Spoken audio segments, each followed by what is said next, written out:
बिस्मिल्लाहिर्रहमानिर्रहीम। नाजरीन अस्सलाम वालेकुम। नाजरीन, आज फिर एक नया मौजू है और आज तो एक ऐसा मौजू है कि जिस पे सच्ची बात है बड़ी हैरानगी भी होती है और एक अजीब किस्म की जो चालें चली जा रही हैं उस पर बात किए बगैर भी इंसान नहीं रह सकता। तो उसमें बात मैं करना चाहता हूँ लाडले मुल्ज़मान और लाडले जजेस के जो करतब हैं वो देखने वाले हैं आजकल जो हो रहा है वहाँ पे। सबसे बड़ी बात यह है कि हमें सबसे जो दूसरी बात जो ज़्यादा खुशी वाली है वो है जनाब चीफ जस्टिस साहब पाकिस्तान जनाब जस्टिस गुलजार अहमद साहब की, जो उन्होंने 196 दहशत गर्दों की ज़मानत के हुक्म को कैंसिल किया है, मुअत्तल कर दिया है। ये एक बहुत ही बड़ी खुशी की बात है और मुबारकबाद के हकदार हैं चीफ जस्टिस साहब इस बात पर और इस इंसाफ पर कि जो बड़ी मेहनत से उन दहशत गर्दों को पकड़ा गया और उसका नतीजा ये निकला कि सेठ इफ्तिखार साहब जो हैं वो भी लाडले जजों में आते हैं और वो भी हमेशा वही फ़ैसले करते हैं जो कानून और दस्तूर से बालातर है, क्योंकि वो मेरा ख़्याल है कि शायद जो है कानून को अपने घर का ही कानून समझते हैं। चलें अब तफसील से बात करते हैं। इसके अलावा और भी एक दो छोटे छोटे मौजू हैं जिन पे हम बात करेंगे जो दोहरी शरीयत और उस मौजू पे हो रहा है। तो हम शुरू करते हैं जनाब अली लाडले मुल्ज़मान से। और वो जो हमारे लाडले मुल्ज़मान हैं उनके लिए जब ज़्यादा बात की जाती है तो फिर वो यही आ जाता है कि सिर्फ जज साहब की हद तक तो बात रही नहीं। अब तो जज साहब की जो औलाद है या उनकी जो अहलिया हैं वो भी माशाल्लाह इतने समझदार हैं और इतनी मतलब है कि फुर्ती में आ चुके हैं कि उनका भी जवाब नहीं है। कहते हैं ना छोटे मियाँ बड़े मियाँ तो बड़े मियाँ छोटे मियाँ सुभान अल्लाह। काजी फ़ायज़ ईसा साहब जो कुछ हैं वो समझ से बालातर है, लेकिन अब उनकी अहलिया और उनके जो बेटा है वो और बच्चे जो हैं वो भी आगे मैदान में। एक बात समझ में नहीं आ रही इन लाडले मुल्ज़मान की। देखें ना, कोई जज हो भले कोई सदर हो वज़ीर आज़म हो, जब अदालत में तलब किया जाता है तो वहाँ पे वो मुल्ज़म ही कहलाता है। तो जो मुल्ज़म है इस वक्त काजी फ़ायज़ ईसा साहब, एक बात समझ में नहीं आ रही कि उन्होंने पूरी दुनिया को खंगाल के रख दिया है लेकिन मनी ट्रेल देने के लिए तैयार नहीं है। ये किस किस्म के लाड लडाए जा रहे हैं। और अब अगर जजेस ने कोई ऐसा काम तो किया नहीं था, 10 में से 7 जजेस ने कहा कि भाई ये इस मामले को इस तरीके से निपटाना चाहिए, FBR में भेज दिया। तो अगर आप लोगों के पास सबूत हैं तो आप वहाँ पे सबूत दें, मनी ट्रेल दें और इस मामले को ख़त्म करें। पहले कह रहे थे कि वो आगा इफ्तिखार ने धमकी दी है और वो कत्ल करना चाहते हैं मेरे शौहर को। अब जो है फ़रोग नसीम साहब जो है उन्होंने धमकी दे दी है। मैं कहता हूँ ये कहते हैं मुझे पता नहीं है, इनको बहुत सारा पता है। लेकिन ये लाड कब तक चलेंगे? देखें ना, हम जज साहबान का, अदालतों का, अदलिया का बहुत एहतराम करते हैं, लेकिन जब खुद जजेस और अदलिया जो है वो अपने ऊपर सवाल पैदा करेगी तो फिर सवाल तो पूछा जाएगा ना। अब देखें ना, ये अदलिया से भी हम रिक्वेस्ट करते हैं कि जनाब अली जो इस किस्म के लाडले हैं, एक लाडला जो है वो लंदन में बैठा हुआ जाके, वो भी लाडला मुल्ज़म था। दूसरे जो लाडले मुल्ज़मान हैं जिन्होंने 14 लोगों को दिन दिहाड़े कत्ल किया था, शहीद कर दिया था मॉडल टाउन में और 100 से ज़्यादा लोगों को ज़ख्मी किया था, वो जो मुल्ज़मान हैं वो भी लाहौर में घूम रहे हैं, वो भी लाडले मुल्ज़मान हैं। और जब यहाँ से वो निकलते हैं सीधे जाते हैं तो उनको VIP प्रोटोकॉल दिया जाता है, उनको B क्लासेस दी जाती है। तो ये सारी चीज़ें जो हैं ये इस प्यारे पाकिस्तान से कब ख़त्म होगी? मतलब इस पे इंसान हंसे या रोए, किसको मोर्द इल्ज़ाम ठहराया जाए? देखो कितने अफसोस की बात है, हम लोग परदेशों में रुल रहे हैं, जो भी सूरत है, हमारे केस हैं, छोटे छोटे केस हैं, 20-20 साल से चल रहे हैं। हमारी जायदादों पे कब्जे करके लोग बैठे हुए हैं, जनाब बिल्कुल कोई उनको पूछने वाला नहीं है। और हम जब किसी अथॉरिटी को लेटर लिखते हैं तो वो सामने से कहते हैं कोर्ट में केस चल रहा है। भाई कोर्ट में कब तक चलेगा?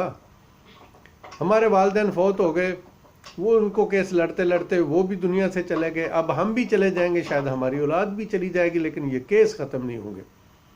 तो ये इस किस्म के, ये जो कानून इस किस्म के लाडलों के लिए है, ये बहुत ही अफसोस की बात है। हम जनाब चीफ जस्टिस साहब से रिक्वेस्ट करते हैं कि इस मामले को, जैसे वो माशाल्लाह इंसाफ से देख रहे हैं, हमें उनसे एक पूरी उम्मीद है कि वो पाकिस्तान की अदालतों में रिफॉर्म ज़रूर लाएंगे। ये सेठ इफ्तिखार साहब जो हैं, मेरा ख्याल है कि इनका थोड़ा बंदोबस्त भी किया जाए। हम रिक्वेस्ट कर सकते हैं चीफ जस्टिस साहब से कि इनका रेफरेंस भी भेजा जाए कि कानून दस्तूर एक चीज़ है पाकिस्तान की, उसको अगर मलहूज़े खातर नहीं रखा जाता तो फिर वही बात आएगी कि या तो उनकी कम्पिटेंसी पे कोई सवाल खड़े होंगे, या फिर ये है कि वो किसी को मानते ही नहीं है। वो किस ज़ुमरे में लेंगे, किस कानून में उनको दिया जाएगा? जो परवेज़ मुशर्रफ साहब के बारे में उन्होंने उस वक़्त जो अपना नोट लिखा था कि अगर वो मर जाएं तो घसीट के ला के 3 दिन तक इसको लाश को लटकाया जाए, ये भी दस्तूर में शामिल नहीं है। ये हुक्म भी हुआ। अब उन दहशत गर्दों को जिन्होंने पूरे पाकिस्तान को आग में धकेल दिया था, उनको इन्होंने बरी कर दिया। देखें ये कितनी बड़ी सितम ज़रीफ़ी है, ये क्या क्या होने जा रहा है पाकिस्तान के अंदर। तो इसलिए चीफ जस्टिस साहब से हम रिक्वेस्ट करते हैं कि बराए मेहरबानी इस पर भी सोमोटो ले लें, और सेठ इफ्तिखार साहब जो हैं, इनका भी जो रेफरेंस है वो जुडिशल काउंसिल में भेजा जाए, ताकि उनको एक दफ़ा उनकी ट्रेनिंग कर दी जाए कि उन्होंने जो फैसले करने हैं उनके ऊपर भी दस्तूर जो है वो नाफज होता है, उन पर भी लागू होता है। ये जो पाकिस्तान का दस्तूर है, वो ये अदलिया या ये दस्तूर किसी के घर का नहीं है। कुछ जज जो है ना, वो अपने घर के फैसले अपने घर से ला के फैसले नहीं कर सकता। जज के ऊपर जिम्मेदारियाँ एक आम आदमी की निस्बत बहुत ज़्यादा होती हैं। उन्होंने भी, जज ने भी जो फैसला करना होता है वो अपने दस्तूर के अंदर रह के, कानून के अंदर रह के फैसला करना होता है। दहशत गर्द वो जिन्होंने पूरे पाकिस्तान के अमन को तबाह किया था, ये सेठ साहब उनको बरी किए जा रहे हैं। तो इसलिए मेहरबानी करके हमारा ये मुतालबा है चीफ जस्टिस साहब से कि इन पे सोमोटो नोटिस लिए जाए और इनको जुडिशल काउंसिल में भेजा जाए। इनको ट्रेनिंग दी जाए कि कानून के अंदर रहकर फैसले करने ज़रूरी हैं, उनको बताया जाए। और अगर वो ऐसा नहीं करते तो फिर उनके साथ जो कानूनी चाराजोई है वो की जाए। और इसके अलावा जो दूसरा मसला है, जो कल फैसला सुप्रीम कोर्ट ने दिया था, माशाल्लाह वो भी बहुत अच्छा किया। हालांकि पैरागॉन हाउसिंग सोसाइटी में करप्शन हुई है और कोई शक नहीं, लेकिन नैब इन सब करप्ट लोगों को जो क्लीन चिटें हैं वो देना चाह रही है, इसलिए नैब के पास कोई सबूत नहीं होता। हमारी रिक्वेस्ट है जनाब चीफ जस्टिस साहब से कि हुकूमत को कोई डायरेक्शन दी जाए कि ये जो नैब का डिपार्टमेंट है इसको बराए मेहरबानी बंद कर दिया जाए। यही एक हल हो सकता है और दूसरा कोई नहीं है। दूसरा रहा मामला दोहरी शहरियत का, तो ये शहरियत जो है, देखें जब एक कानून है तो कानून है। अब इस पे बात चल निकली है तो मेरा ख्याल में इस पे असेंबली में भी डिबेट होनी चाहिए। और उसके अलावा जो नैब की अदालतों में जरदारी ख़ानदान वाले जो हैं, वो जो नए ड्रामे हर रोज़ कर रहे हैं, ये जो डिले करने के जो हरबे इस्तेमाल हो रहे हैं, जैसे काजी फायज़ ईसा साहब की तरफ से हो रहे हैं। अभी उन्होंने फिर से नज़रसानी का, वो ख़ुद भी कूद आए हैं, उनकी अहलिया भी कूदी हुई हैं, और उनके बच्चे जो हैं वो भी उसमें आना चाह रहे हैं सिर्फ डिले करने के लिए। बड़ी साफ ज़ाहिर है, हम डिसीजन नहीं दे सकते, लेकिन ये हर बंदे को बात नज़र आ रही है कि इनके पास मनी ट्रेल के लिए कोई सबूत नहीं है। अगर होते तो ये रफड़ा इतना ज़्यादा नहीं होता। اب وہ ہم بولیں گے تو وہ شاید میرا بھی نام ادھر سپریم کورٹ میں دے دیں گے کہ اس بندے نے بھی جو ہے نا وہ میرے شوہر کو دھمکی دی ہے.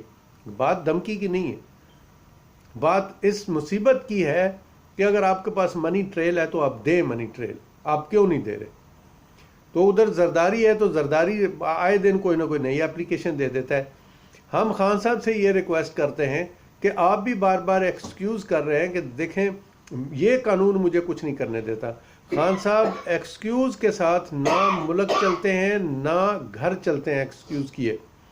اگر یہ سسٹم نہیں چلتا ہے تو اس سسٹم کو بند کیا جائے، اس سسٹم کو ختم کیا جائے، کیونکہ یہ تو ایک نیا تماشا شروع ہو گیا نا. اب نیب جو ہے، آپ اندازہ کریں کہ بالکل سپریم کورٹ نے جو فیصلہ دیا ہے پیراگون ہاؤس میں بالکل ٹھیک دیا ہے، اور یہ لوگ اس وقت جو ہے یہ سارے کے سارے بری ہو جائیں گے. شہباز شریف بھی بری ہو جائے گا، نواز شریف بھی بری ہو جائے گا، واپس آئیں گے یہ الیکشن کے دنوں میں. جو صورتحال پیدا ہو رہی ہے نا یہ آئیں گے سارے. اور اس کی وجہ کیا ہے؟ کیونکہ سسٹم کو خان صاحب آپ درست کریں. نہیں ہوتا تو اس قانون کو ختم کیا جائے، دستور بنائیں. آپ کے ساتھ جو سب سے بڑی ٹریجڈی وہ یہ تھی، 22 سال خان صاحب آپ نے محنت کی، آپ نے کوشش کی، اور کچھ لوگ ایسے بھی ہیں آپ کی جماعت کے جن کی خبریں ہمارے پاس بھی پہنچی ہیں کہ جن لوگوں نے 22 سال آپ کا ساتھ دیا، لاسٹ میں آپ نے ٹکٹیں بھی ان کو نہیں دی تھیں، لات مار کے ان بیچاروں کو سائڈ پہ کر دیا. وہ ان کی بھی بد دعائیں تو نکلتی ہوں گی. آپ نے چوروں کو اکٹھا کر کے اپنے ساتھ بٹھا لیا، اب اس کا نتیجہ آپ کے سامنے ہے. اب آپ اپنی تیاری کریں کہ اب آپ کے ساتھ کیا ہونے والا ہے. تو اس لیے ہم کہتے ہیں کہ خان صاحب جو ہونا تھا پیچھے ہو گیا. آپ نے 22 سال میں کوئی ٹیم تیار نہیں کی تھی کہ جو آپ کے حکومتی امور کو چلا سکتی. کوئی ٹیم، کسی ایک ڈپارٹمنٹ کی بھی ٹیم آپ کے پاس نہیں ہے. تو چلیں جو کچھ ہے، ہم جو بڑے ادارے ہیں، طاقتور ادارے ہیں، اسٹیبلشمنٹ ہے، ان کا شکریہ ادا کرتے ہیں کہ انہوں نے ملک و قوم کی خاطر آپ کا ساتھ دیا ہے. چیف جسٹس صاحب بھی آپ کا ساتھ دے رہے ہیں، لیکن کچھ چیزوں میں جو ہے وہ ابتدا آپ نے کرنی ہے. اب سارے کو کام جو ہیں نہ تو وہ سپریم کورٹ کر سکتی ہے اور نہ ہی اسٹیبلشمنٹ کر سکتی ہے. آپ کو کچھ فیصلے لینے پڑیں گے خان صاحب، لے لیں، آپ ہمت کریں. ادروائز جو صورتحال نظر آ رہی ہے وہ آپ کو ہم سے زیادہ نظر آ رہی ہے، اور ہمیں دکھ ہوتا ہے جب ہم آپ کو ایسی بات کہتے ہیں. لیکن کیا کریں، آپ بالکل کچھ بھی نہیں کر رہے اس مسئلے میں، اور آپ کو کرنا پڑے گا خان صاحب. اب نہیں کریں گے تو 4 دن رک کے کریں گے، اس میں آپ کی ریپوٹیشن اور زیادہ خراب ہو رہی ہے. آپ کے جو وسیم اختر پلس تھے ان کی کرپشن بھی آپ دیکھ رہے ہیں. عمران خان جو صحافی ہے اس نے بڑی جرت مندی کا اظہار کیا ہے، بڑی جرت مندی کا مظاہرہ کیا ہے، اور اس نے بالکل حقیقت پر مبنی رپورٹ جو ہے وہ ان جیالوں کی لا کے آپ کو دے دی ہے جو کرپشن کر رہے ہیں آپ کی ناک کے نیچے بیٹھ کر. تو ہم آپ سے ریکویسٹ کرتے ہیں کہ برائے مہربانی ان چیزوں کا نوٹس لیں. خدا نخواستہ آپ کے لیے کوئی پرابلم ہوا تو یہ سمجھیں کہ یہ قوم جو ہے نا پاکستان کی 22 کروڑ عوام، یہ آئندہ کبھی کسی پہ اعتبار نہیں کرے گی. اس لیے آپ اپنی باتوں کا خیال رکھا کریں پلیز. جو باتیں آپ نے اپوزیشن میں کھڑے ہو کے کہیں تھیں اب ان کو گڈمڈ نہیں کریں. لوگ سوال کھڑا کر رہے ہیں. آپ دوسروں کو کہتے تھے کہ آپ باہر سے لوگوں کو لا کے اسمبلیاں میں بٹھا رہے ہیں، اب آپ نے وہی کام کیا. تو سوال تو کھڑے ہوں گے نا خان صاحب. آپ اس کا کوئی بندوبست کریں، اس کے لیے قانون پاس کریں باقاعدہ کہ کیا ہونا چاہیے. پاکستان کے اندر کیا ایسی ایبلٹی والے لوگ جو ہے وہ ختم ہو چکے ہیں کہ جن کے کاندھوں پر آپ اس بوجھ کو رکھتے. تو اس لیے اب سوال پیدا ہوئے ہیں تو ان کا جواب آپ کو دینا پڑے گا، وہ آپ دیں. انشاءاللہ امید ہے کہ آپ کوئی اچھا ہی فیصلہ کریں گے. اور بہت سارے ایسے کام ہیں جو آپ کر رہے ہیں جو واقعی قابل تعریف ہے، اس میں کوئی شک والی بات نہیں ہے، لیکن عام انسان کو اس کا کوئی فائدہ ابھی تک نہیں ہوا. اللہ اس ملک کا حامی و ناصر ہو، اور آپ کا بھی حامی و ناصر ہو. آپ کو اللہ کی ذات ہمت دے کہ آپ اس ملک کے ان گمبھیر مسائل کو حل کرنے میں کامیاب ہو جائیں اور ملک کو کسی اچھی سمت میں لے کے جائیں اور ایک سسٹم کریٹ کر دیں تاکہ آئندہ جو آنے والی نسلیں ہیں وہ ہماری طرح ذلیل نہ ہوں. خدا حافظ.